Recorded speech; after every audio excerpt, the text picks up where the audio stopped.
Hey, how's it going? I am the Sanguiem, and welcome back to Create Above and Beyond. So last episode, we worked on processing the wheat and rice that comes from the field into coin. And this episode, we're going to finish the farm area by completing the silo and filling that up with whatever it needs, and creating the bee farm. Now, the silo I have actually already filled between last episode and this one, just because, I mean, that, like, you've already seen me make one of these. Like, it's exactly the same structure with the, like, the beams circling around and having one of those up there to receive the items. It's, you know, it's the same thing.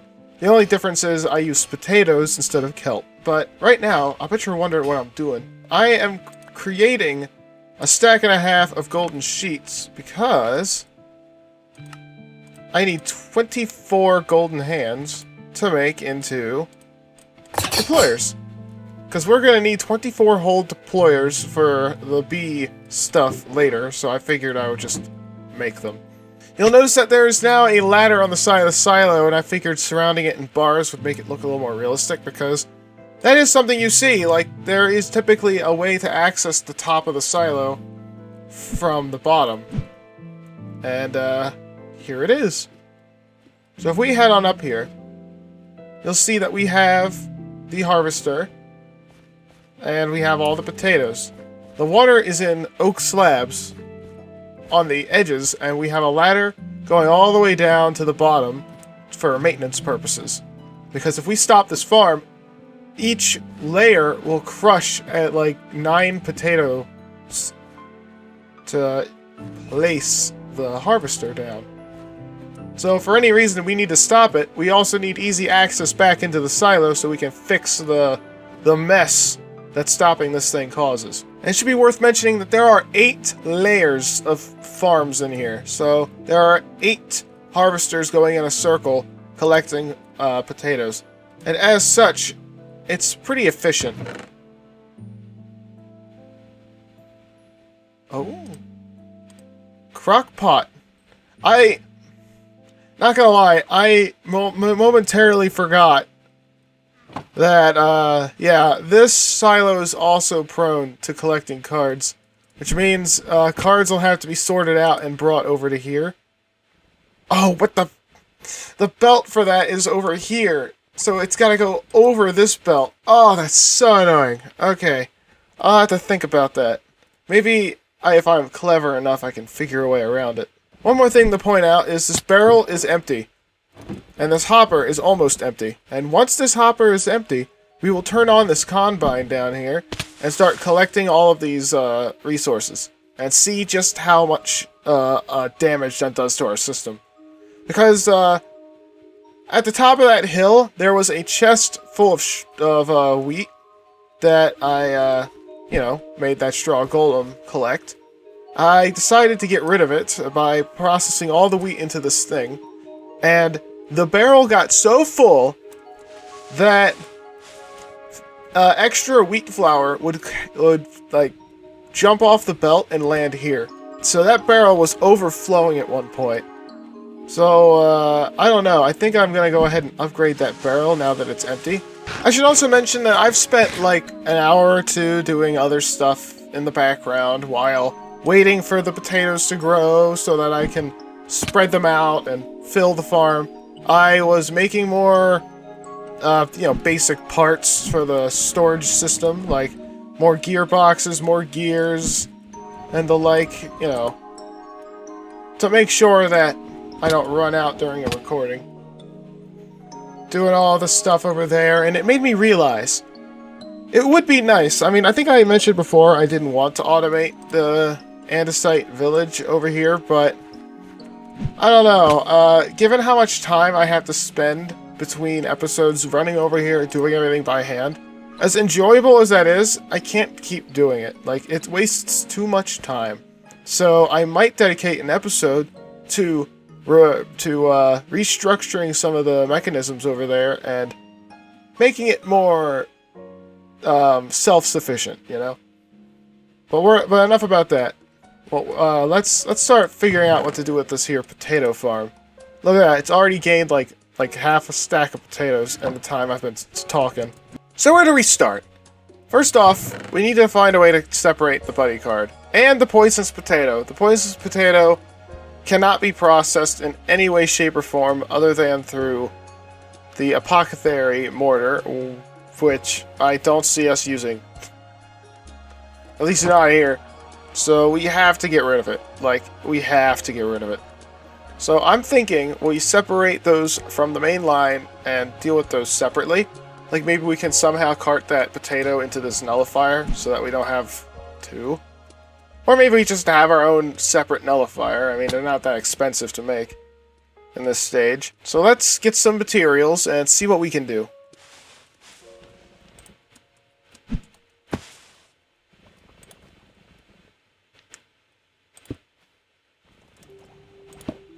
Yeah, that's what I thought.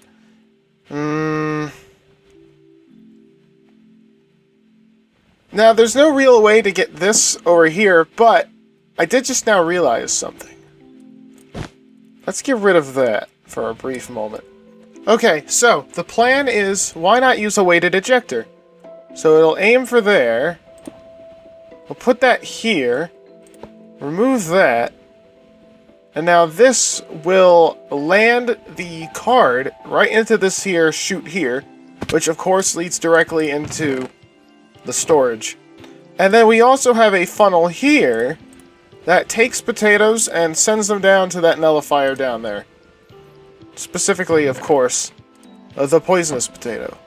Now, as for this, we want specifically potatoes to come this way. I did think for a moment that we would need to say non-potatoes this way, but really, I think this is kind of the only thing we need to do.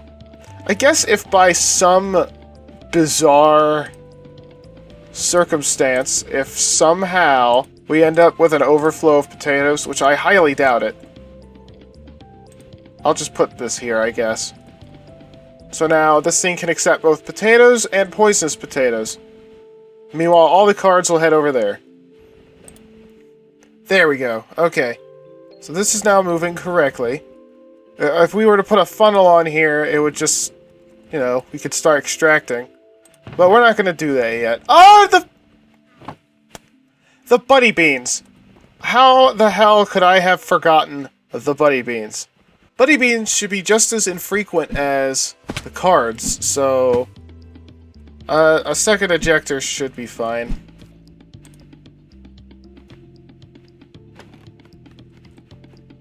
There we go. It works.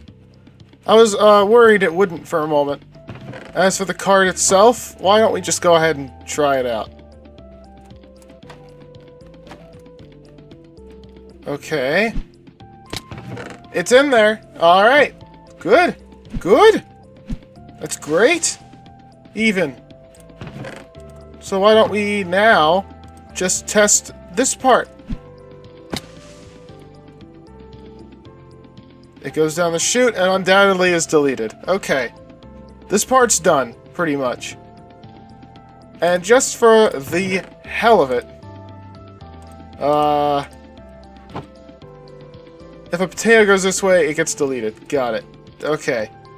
So now the stage is set to work on smelting and packaging.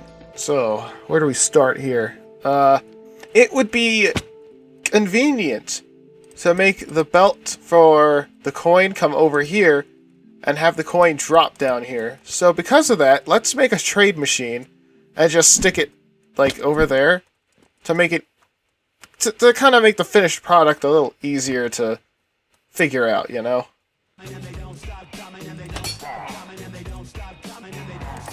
If I ignore them, they don't exist.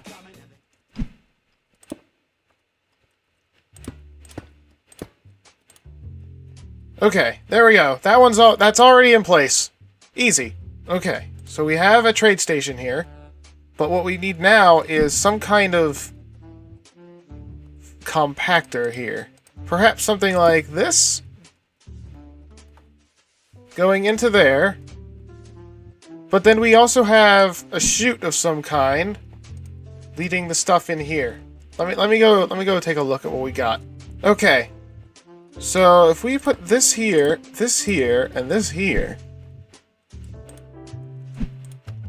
spin that like this, potatoes, when they reach the end of this belt, should fall down this here chute into the basin, be pressed, fall into the trade station, get traded, turn into coin. How efficient is that? Because I feel like we would need maybe barrels? And we could hypothetically do this. I guess that wouldn't hurt anything. Because we could have a barrel here as a buffer, but they can't even reach the barrel because a chute underneath of here would just take the potatoes. And then if there was overflow after that, then it would go in the barrel. So, like, it wouldn't hurt anything to have a chute under here. At least not hypothetically. Well, you don't even know there's a compactor in that corner. It's just so hidden. But alright, so this is where the bulk of the potatoes are going to go. But before they reach there, they should have an option to be dropped down onto a depot where it is cooked via campfire. And what's so special about this is that before, for the wheat farm... Oh, it's done. Ooh, we can test it soon. But before, if we had a depot here, it would drop the dough onto the depot, and it wouldn't drop anything else there until it was done. We can kind of skirt around the potatoes not being compressed thing by having the waiting on the depot as how this thing experiences overflow before we are filled up on baked potatoes, if that makes any sense. So while a baked potato is being prepared, potatoes can just skirt right on by and get pressed and turned into coin, so that we don't have to wait for the baked potato supply to be maxed before we start trading. All right, you following still? Great. Okay, so let's get started on that part. Ah, it works. Nice. Okay. I'll just take that for later. Okay, so I think we're already done. Wait, we're not done yet. Hold on. Hold up. Hold up. We're not done yet. Still need to put in the brass pipe to deliver fuel to the pneumatic generator. Low retrieval, silver coin. And immediately it is being drained. So this is now going to have fuel to do what it needs to do. Also, actually, one more thing. I need a farming profession in here. So now this is all in place. I gotta tell you right now, this whole thing looks like a mess. And it almost looks like this is like the core of it with how it glows and all that. But anyway, before we throw a funnel on here, let's just empty this chest real quick. And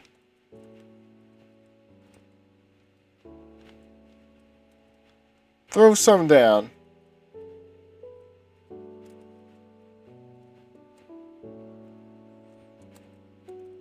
Alright, it looks like... Oh, wait a minute. Yeah, that'll happen. I gotta put this here, and I'll just put this here. Alright, now let's try that again. So look, see, this time, this is filled, so it has no choice but to continue. Actually, I forgot to put the barrel here. Whoops. Still, you can observe clearly that it still works. And real quick, let's confirm. Yep, It's trading 1 potato crate for 1 silver coin. And dropping the coin. Nice. Meanwhile, we're also gathering baked potato. Alright, so, there we go.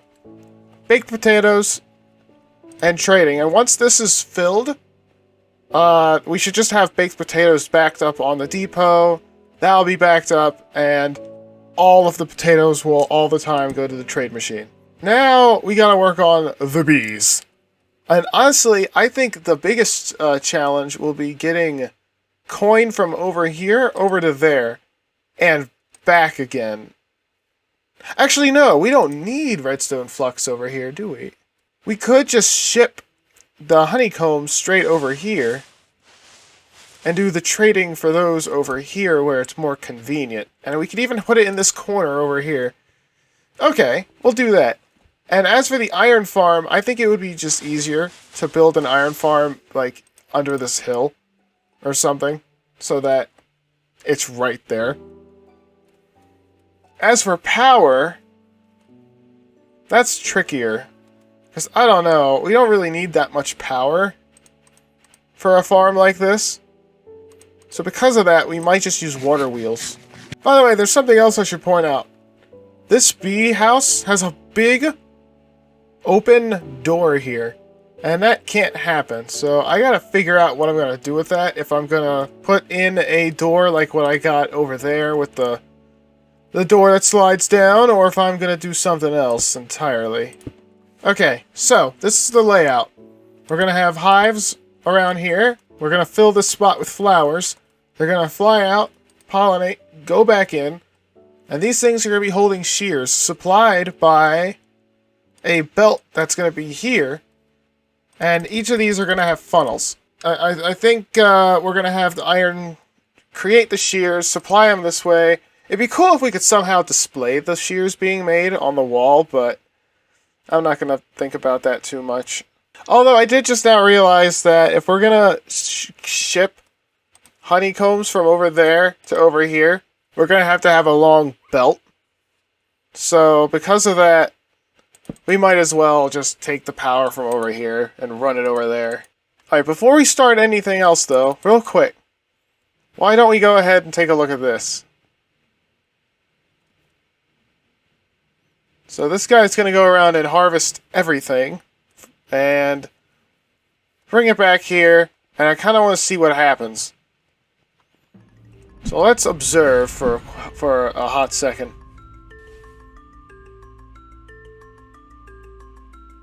Interestingly enough... Oh, wait, nope.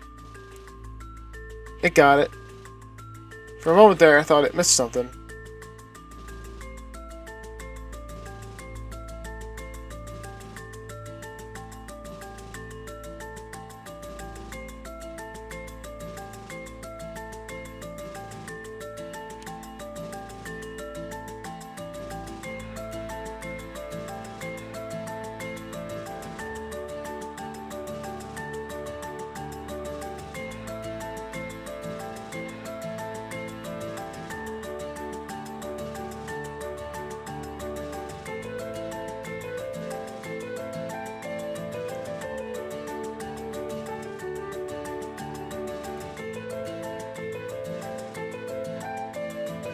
Oh, cool. It completely sheared that one.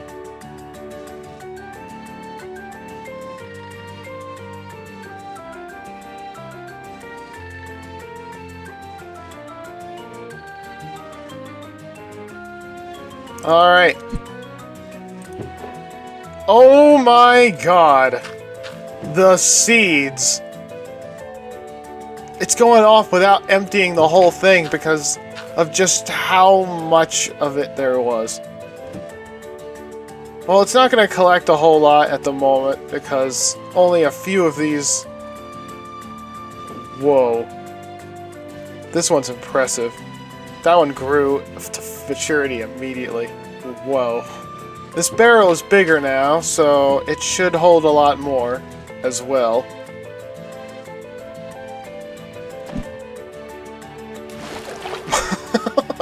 Whoops.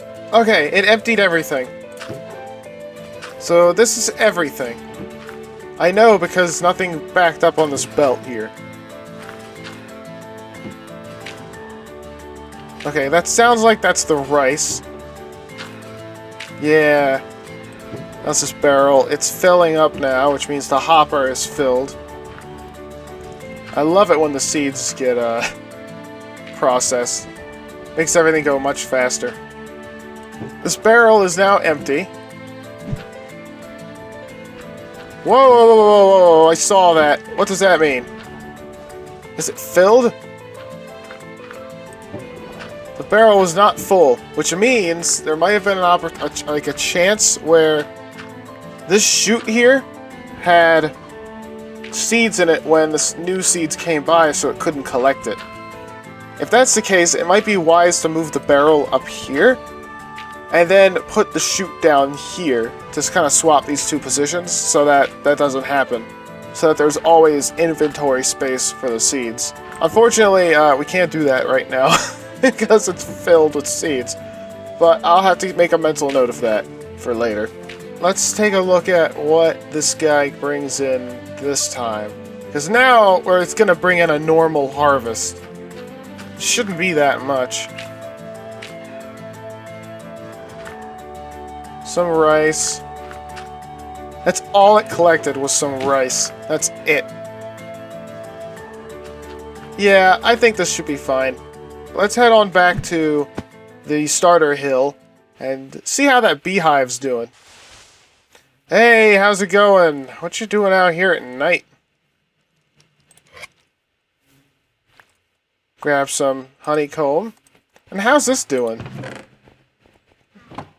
Yeah, not much has changed over here because these chunks are not loaded. But anyway, we now have 3 honeycombs, which we can use to make a bee nest. We can kind of use that as like the catalyst. We can introduce bees to it later. They can start making honeycombs, and then we can use those honeycombs to make more nests, and then fill those nests with more bees. So basically all we really needed from that the bee nest was those 3 honeycombs. So what we want is we want to figure out where the honeycombs are going to go. Let me observe where this thing kind of moves. Alright, I'm going to buckle down and make a long conveyor over to there. I'm going to have to be rather careful to not disturb the tracks. Actually, I think the tracks are deep enough where it'll just go under the conveyor without interfering with it. Let me do a test. Might as well. It's on its way. If I just like, I don't know, throw a thing of shears here. Let's watch it kind of like go over it. Yeah, it shouldn't be a problem. It doesn't pick anything up on the belt, doesn't stop it. Wow, that's perfect. So this is the perfect height for it, and I'm pretty sure there doesn't need to be space for it. So let's go up to... We gotta be careful because somewhere around here is the power supply. Although I think it goes under the track, so we should be fine. And the track's all the way over here at this point, so we could hypothetically make it go down.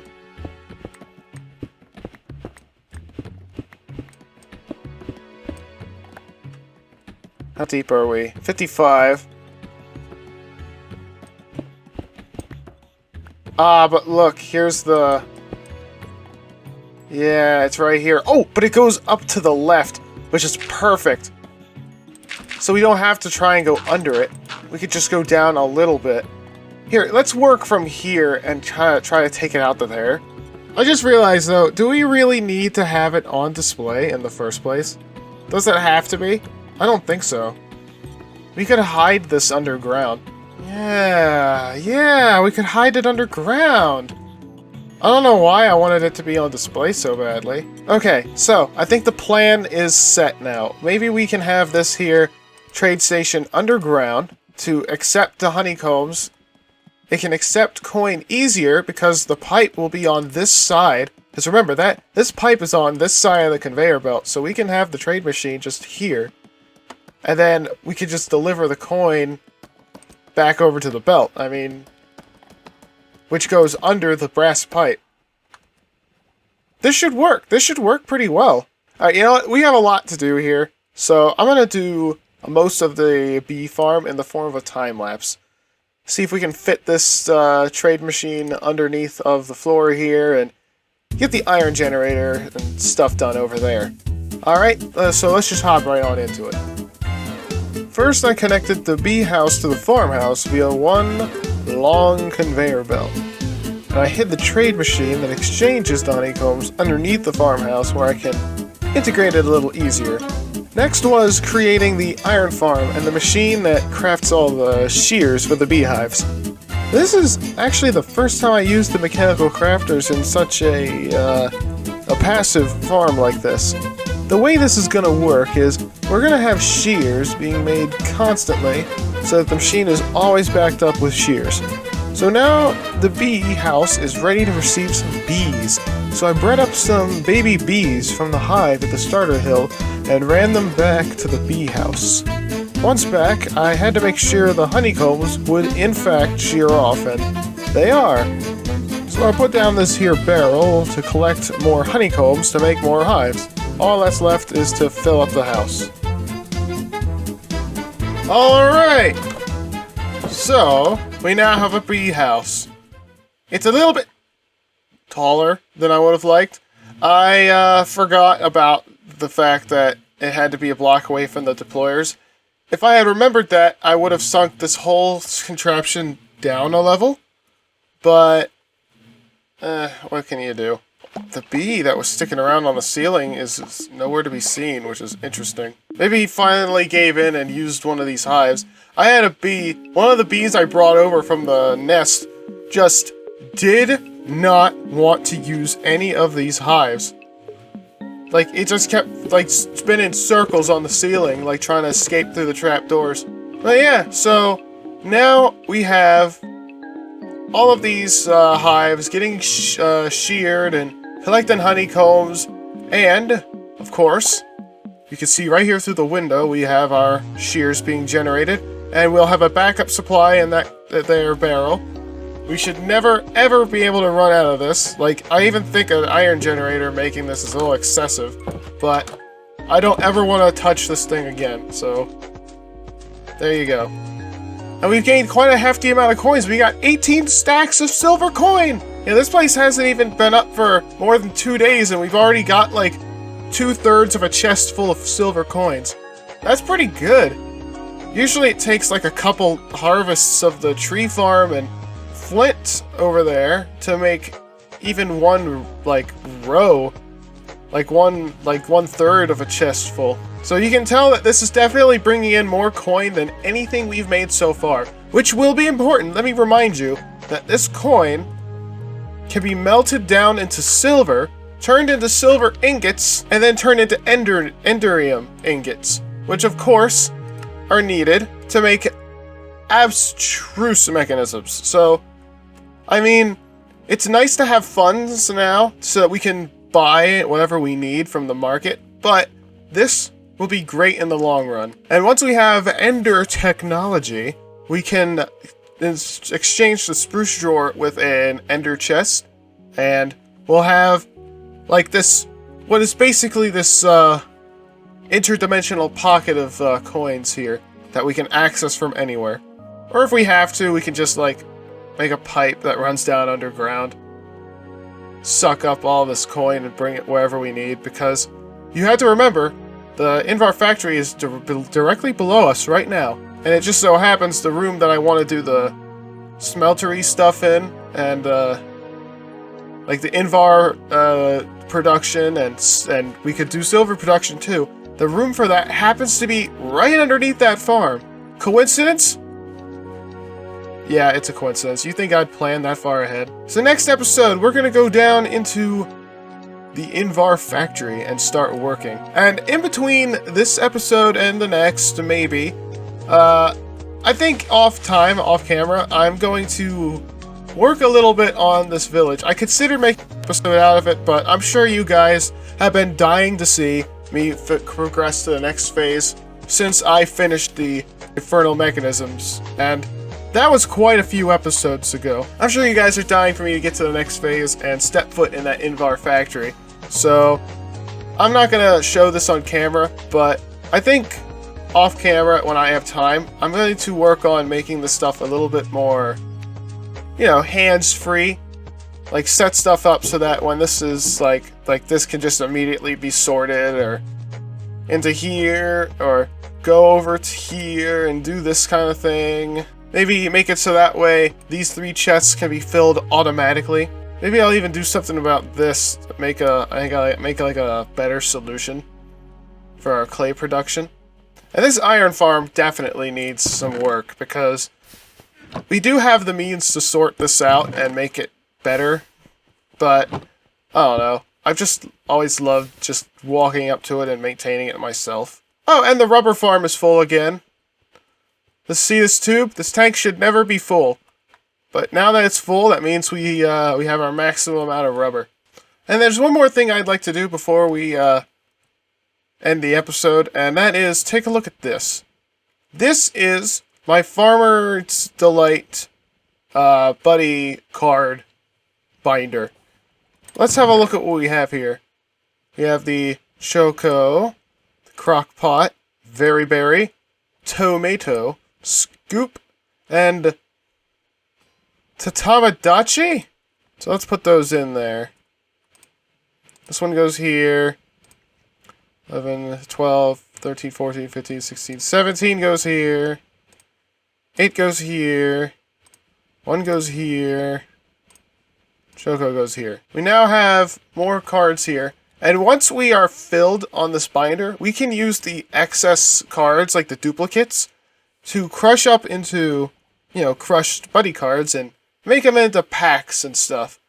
So, not only would this be a good source of Farmer Delight cards, but we can make other card packs using this, so that's something I also wanted to happen in the background eventually. Like, this farm may have felt unnecessary at first, but I'm sure it'll help us greatly in the long run. Plus, just look at it. Just look at it. Doesn't it look cool? I just love the terraforming. Like, I think the terraforming is what really does it for me. I don't typically terraform all that much, so I'm not very good at it, but I think these look pretty cool. With, yeah, the cascading hills, the bee house over there, the silo, and I kind of do like the addition of the ladder on the side. I gotta move that lever inside the building, though. I haven't done that yet. I'll do it later. And just like all my other visions of the andesite buildings, it looks so cool to me, having like these cracks in the building, and you can see the bits and pieces of the machinery inside. Oh. I will say that, the combine going in and out of the hill is weird, but it's fine. But that's gonna do it for this episode. If you like what you saw, consider subscribing, and remember, the Wasteland is watching. See ya.